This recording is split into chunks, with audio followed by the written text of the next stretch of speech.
आज हम BA part तृतीय के विद्यार्थियों के लिए एशिया की जनसंख्या का अध्ययन करेंगे। एशिया, जैसा कि हमें पता है, विश्व का सबसे बड़ा महाद्वीप है, जिसके अंतर्गत समस्त संसार का लगभग 1/3 भौगोलिक क्षेत्र सम्मिलित किया जाता है। जनसंख्या की दृष्टि से भी यह सबसे बड़ा महाद्वीप है, क्योंकि विश्व की लगभग 60% जनसंख्या 388 करोड़ के लगभग इसी महाद्वीप पर रहती है। एशिया विविधताओं और पराकाष्ठाओं में का महाद्वीप है, जिसमें विभिन्न भागों में स्थलाकृतिक जलवायु, प्राकृतिक वनस्पति, मिट्टी, खनिज, शक्ति के संसाधनों की उपस्थिति आदि में अत्यधिक भिन्नता देखने को मिलती है। क्षेत्रीय भिन्नताओं के कारण यहाँ पूर्वी, दक्षिणी एशिया के कुछ ऐसे देश हैं जहाँ जनसंख्या का अधिक संकेंद्रण पाया जाता है, जबकि अनेक भाग जो अभावग्रस्त हैं, जैसे रेगिस्तान, सघन वन प्रदेश, उच्च पर्वतीय प्रदेश, अल्प और अत्यल्प जनसंख्या वाले हैं, अथवा वे जनविहीन भी प्रदेश हैं। जनसंख्या के वितरण के प्रतिरूप तथा सघनता के अनुसार एशिया को 3 क्षेत्रों में विभक्त कर सकते हैं: अधिक जनसंख्या वाले क्षेत्र, मध्यम जनसंख्या वाले क्षेत्र और अल्प जनसंख्या वाले क्षेत्र।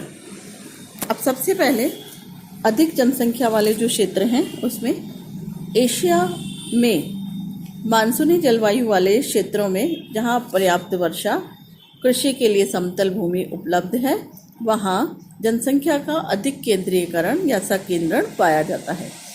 एशिया में अधिक जनसंख्या के 2 स्पष्ट क्षेत्र हैं।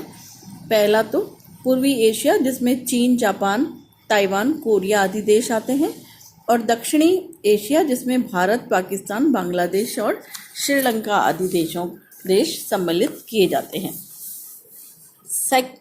फिर है पूर्वी एशिया।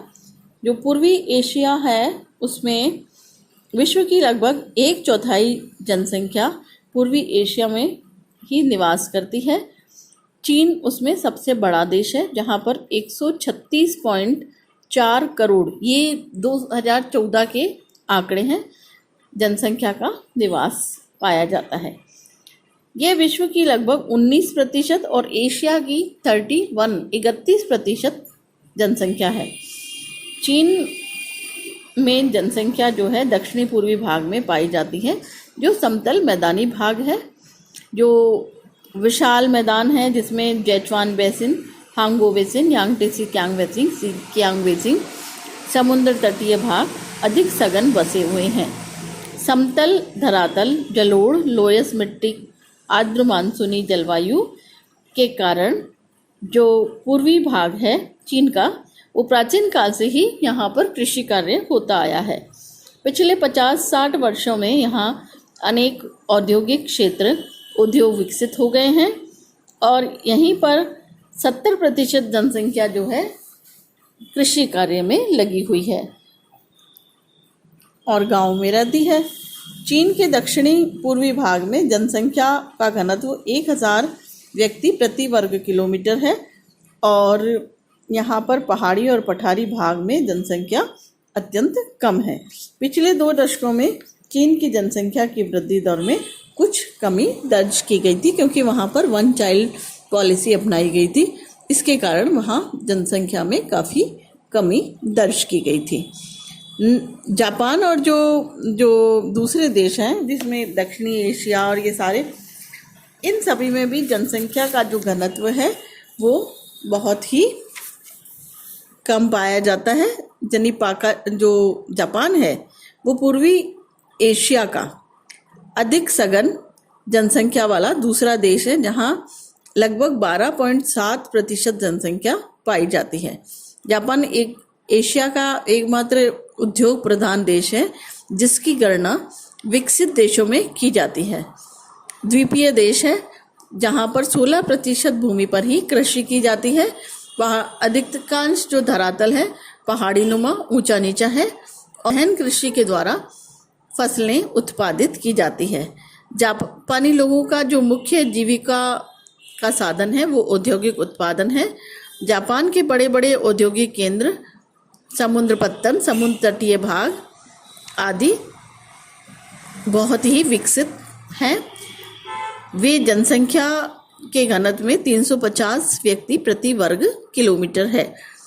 दक्षिणी और उत्तरी कोरिया की जनसंख्या क्रमशः 50 और 24 करोड़ के लगभग है, जहां जनसंख्या का घनत्व 507 और 206 है। यानी दक्षिणी और उत्तरी कोरिया दोनों की बात कर रहे हैं हम लोग। तो 507 और 206 व्यक्ति प्रति वर्ग किलोमीटर है। यहाँ कृषि के अतिरिक्त पर्याप्त औद्योगिक विकास भी हुआ है। ये तो हो गया जापान पूर्वी एशिया के बारे में, जिसमें चीन, जापान, उत्तरी और दक्षिणी कोरिया को सम्मिलित किया जाता है। अब सेकंड है दक्षिणी एशिया। दक्षिणी एशिया में जैसे मैंने पहले आपको बताया, इसमें अधिक जनसंख्या वाले जो देश हैं वो भारत, पाकिस्तान, बांग्लादेश, श्रीलंका आदि हैं।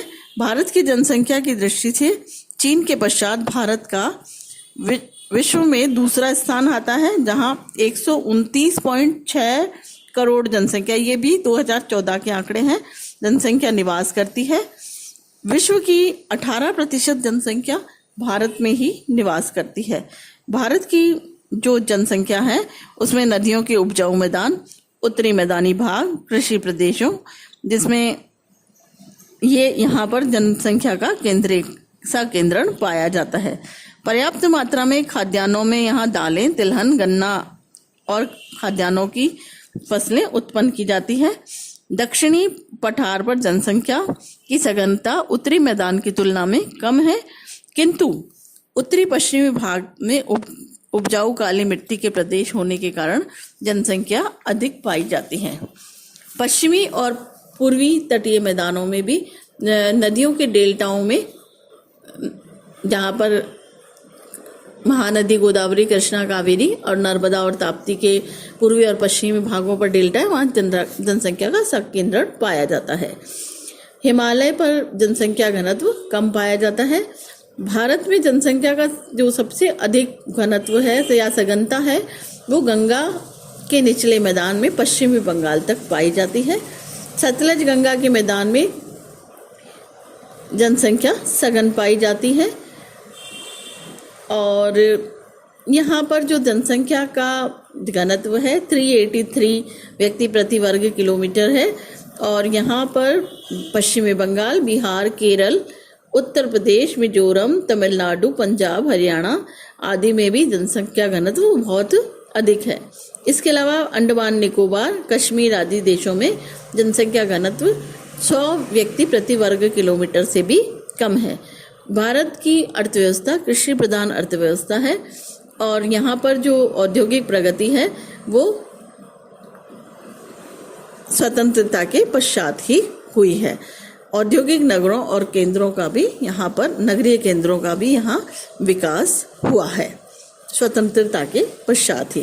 पाकिस्तान जो है वो इस क्षेत्र में दूसरा बड़ा देश है, जहाँ पर की जनसंख्या 19.4 करोड़ है, जो विश्व का लगभग 2.5 लाख प्रतिशत के लगभग है।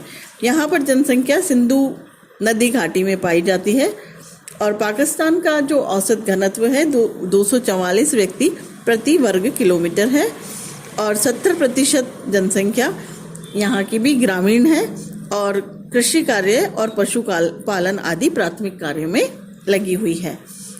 बांग्लादेश जो है, जिसे हम पूर्व में पूर्वी पाकिस्तान के नाम से भी जानते थे, यहाँ का जो जनसंख्या है वो 15.9 करोड़ के लगभग है और यहाँ पर भी जो नदी से निर्मित जलोढ़ मैदान है, डेल्टाई भाग है, उपजाऊ मिट्टी के कारण यहाँ पर चावल और जूट की कृषि की जाती है और जनसंख्या का औसत घनत्व यहाँ पर 1101 व्यक्ति प्रति वर्ग किलोमीटर है, जो विश्व के किसी भी देश की जनसंख्या घनत्व से कहीं अधिक है। बांग्लादेश की 80% जो जनसंख्या है वो ग्रामीण है और कृषि और मछली पकड़ने और पशुपालन आदि प्राथमिक कार्यों में लगी हुई है। सेकंड है मध्यम जनसंख्या वाले क्षेत्र। जो मध्यम जनसंख्या वाले क्षेत्र हैं उसमें पश्चिमी एशिया तथा दक्षिणी पूर्वी एशिया के देश, जिनमें एशिया के भूमध्य सागर से संलग्न देश टर्की, इजराइल, जॉर्डन, सीरिया, अन्य देश जहां पर वर्षा कम होती है, कृषि योग्य भूमि में कमी है, कृषि का उत्पादन कम है, औद्योगिकरण कम हुआ है, इन सभी कारणों से यहाँ पर जनसंख्या घनत्व मध्यम पाया जाता है।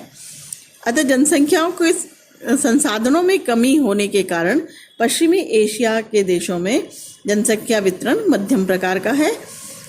एशिया, दक्षिणी पूर्वी एशिया की अधिकांश भूमि पहाड़ी और कृषि योग्य भूमि सीमित है, जो नदी घाटियों में पाई जाती है।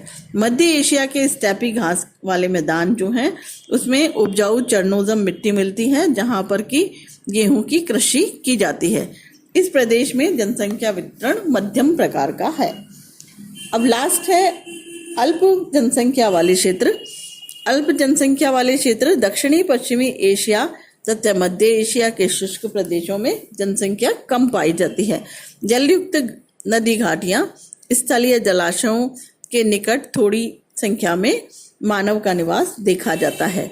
सऊदी अरब, कुवैत, संयुक्त राज्य अमेरिका, इराक, ईरान आदि देशों में तेल उत्पादक केंद्रों के निकट तो नगरों का विकास हुआ है, लेकिन अरब, थार, तुर्किस्तान में जहां पर मरुद्यान है वहां पर थोड़ी बहुत जनसंख्या पाई जाती है और उनके अस्थायी निवास है। दक्षिणी एशिया में हिमालय के उच्च पर्वतीय क्षेत्रों, दक्षिणी पूर्वी एशिया के अनेक दुर्गम पहाड़ी क्षेत्रों भी क्षेत्र लगभग जनविहीन पाए जाते हैं। रूस के उत्तरी साइबेरिया भी लगभग जनविहीन है, जबकि इसके दक्षिणी भाग में ट्रांस साइबेरियन रेल मार्ग के समीप कुछ नगर विकसित हुए हैं, जहां थोड़ी बहुत संख्या में जनसंख्या निवास करती है, किंतु यहाँ पर जनसंख्या का जो औसत है वो 3 व्यक्ति प्रति वर्ग किलोमीटर से भी कम है। इस प्रकार आज हमने एशिया की जनसंख्या का अध्ययन किया है, जिनको हमने 3 भागों में विभक्त किया था: अधिक जनसंख्या वाले क्षेत्र, मध्यम जनसंख्या वाले क्षेत्र और अल्प जनसंख्या वाले क्षेत्र। कल हम यूरोप आरंभ करेंगे। यूरोप के विषय में हम विस्तृत जानकारी एकत्र करेंगे।